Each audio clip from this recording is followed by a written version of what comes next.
The man who can control his attention will always control his outcomes. And you have begun to master your attention.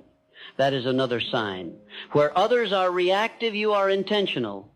Where others consume, you create. Where others chase, you attract. Because you are no longer scattered, you are focused. And focus is the hammer that breaks the chains of poverty. When a man is focused, he cannot be manipulated. He cannot be distracted by comparison. He walks with direction. And the man with direction is always wealthier than the man with confusion, regardless of how much is in his bank account.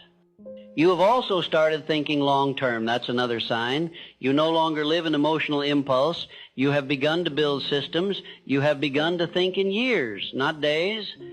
You don't just chase income, you build infrastructure. You are building assets. Assets of character, assets of skill, assets of value. You have become the kind of man who says, how will this pay me in 5 years, instead of how does this make me feel today? And that shift, small as it may seem, is the foundation of empires.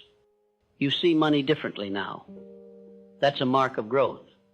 Where once you feared money, now you respect it. You understand that money is a servant, not a master. You understand that money is an amplifier, not a savior. And most importantly, you now see money as the result of value, not just effort. You stopped trading your hours for dollars and started multiplying your value through leverage, through ideas, through systems. That is wealth consciousness. Wealth is not a number, it is a mindset. And your mindset is no longer poor. Poor minds blame, complain, and wait. Wealthy minds create, solve, and act. You stop blaming your background. You stop waiting for permission. You stop looking for signs from the outside. You are now the sign. You are now the one who moves first. You are now the one who says, it starts with me. That is power. And power precedes prosperity. Another sign you are walking the path to wealth. You are now obsessed with growth. You are reading more, learning more, asking deeper questions, listening to conversations that stretch you.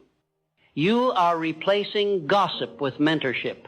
You are replacing complaints with commitments. You are replacing theory with execution.